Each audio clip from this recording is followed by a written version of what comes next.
Have you ever felt like even when nothing is technically wrong, your body still won't relax? You overthink, you shut down, you react faster than you want to, or you just feel exhausted, or maybe even numb.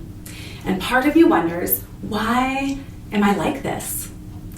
What if the answer isn't what is wrong with you, but what your nervous system is still trying to protect you from?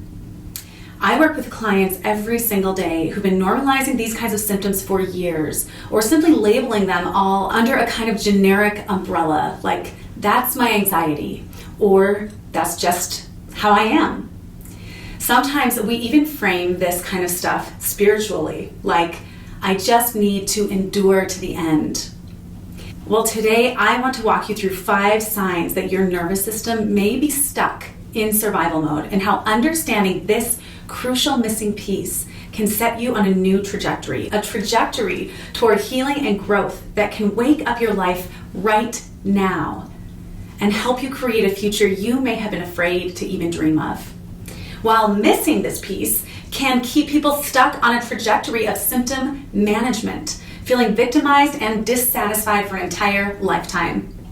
So first, let's talk about what survival mode really means. Your nervous system's job is simple: keep you alive. When it senses threat, emotional, relational, physical, or psychological, it shifts out of rest and into protection. Survival mode might feel like fight, irritability, control, anger, flight, anxiety, overdoing, restlessness, or freeze, numbness, shutdown, dissociation, or even fawn, people-pleasing, and self-abandonment. The key thing to know is this: survival mode isn't a choice, it's a reflex. When you go into this mode, it's not game playing or being dramatic, it's an automatic response. And as Dr. Gabor Mate and Dr. Bessel van der Kolk and every other trauma expert in the field reminds us, these responses are not pathologies. They're intelligent adaptations to environments that didn't or don't feel safe. In other words, these responses are here for a reason. There's an intelligence in them. So that alone is a crucial shift in understanding there. Did you catch it?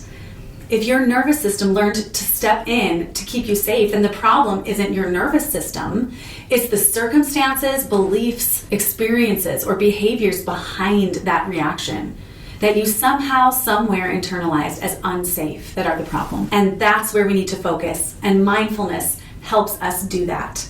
Because when your core beliefs are in alignment with truth, capital T truth, when your behavior is aligned with your highest self, and when your relationships are a safe place to show up authentically, then your mind, body, spirit finds a natural alignment. There is a flow, a lightness, and an ease that we feel internally.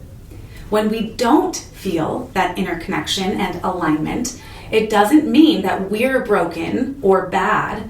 Rather, it's an invitation to bring ourselves into deeper alignment with our highest self. When I work with my clients, I always tell them, your emotions are your most honest teachers. If we can learn to hold them wisely, our emotions can help us uncover what's underneath the external reaction. And this is one of my favorite things about my work. It takes people who are living with all this dissonance and anxiety, stress, chronic fatigue, or chronic pain in their body, and they start to see a possibility for something more than just surviving or managing their pain. They start to actually heal what's broken, what's misaligned, or what's asking for attention underneath the dissonance. And then the dissonance dissolves on its own. It's a beautiful thing. It's healing from the inside out. And it's possible for every human on the planet with the right tools, with the right framework and support. This kind of internal freedom is possible for you. But how do you know if you need to invest yourself in this kind of work? Here are 5 signs that your nervous system might be stuck in survival mode with unresolved trauma at its core. Sign number 1, you're always on, even when nothing is wrong. One of the clear signs of survival mode is baseline tension. You might notice tight shoulders or jaw, shallow breathing way up here high in the chest, difficulty relaxing even during downtime, a sense that you should be doing something else.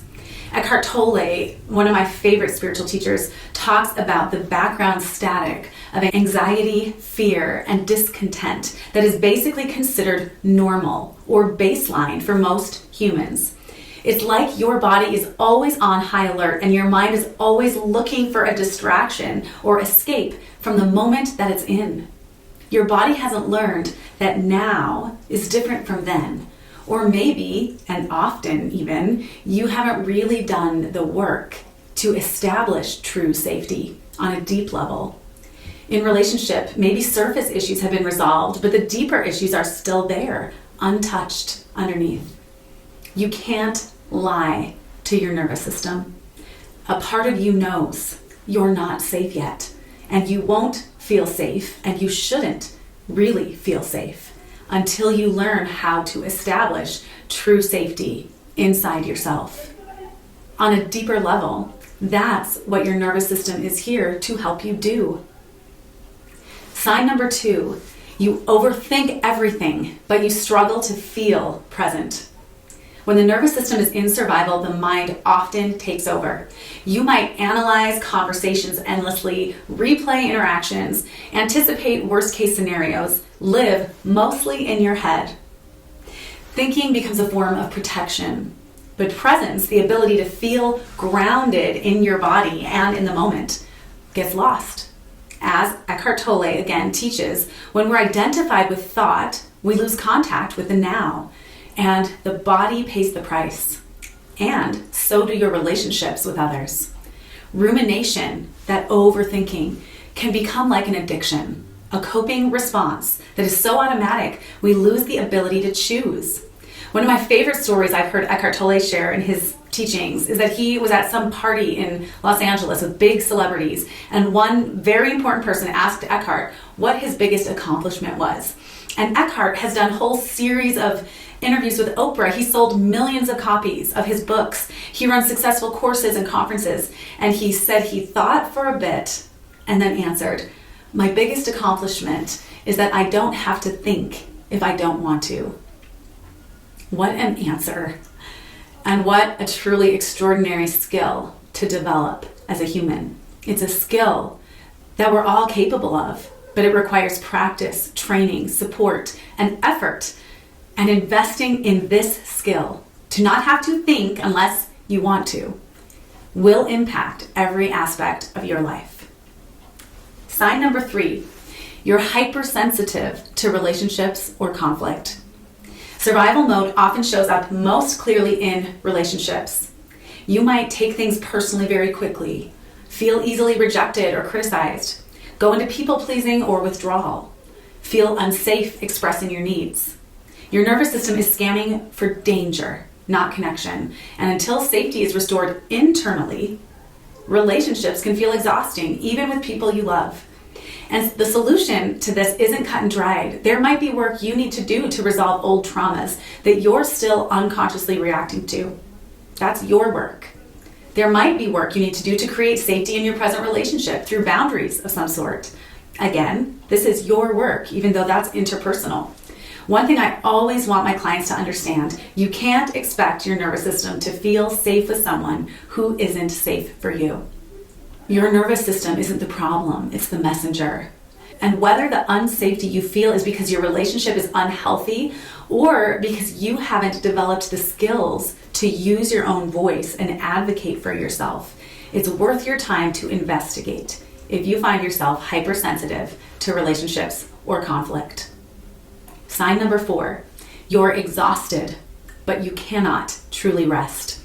This is one of the most painful signs. You might be physically tired, but unable to sleep deeply, mentally exhausted, but unable to slow down, emotionally depleted, but still pushing yourself.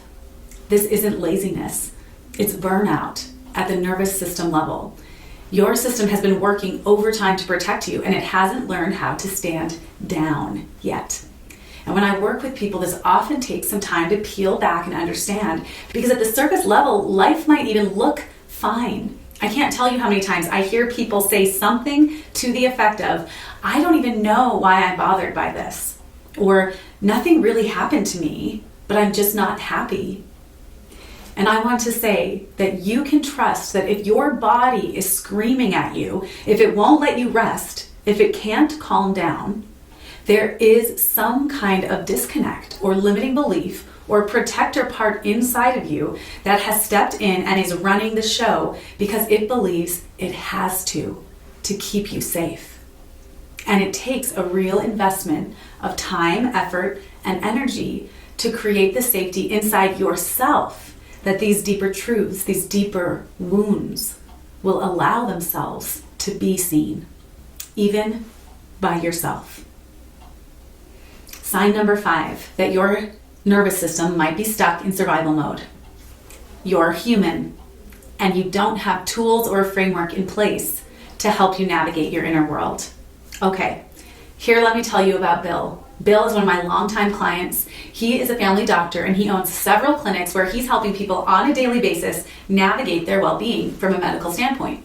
Bill has said to me over and over again, do you know who your ideal client is? It is every human being on the face of this planet. Bill often notes that he uses the mindfulness tools we learn and practice in my weekly course in mindful living classes on a daily basis with his patients.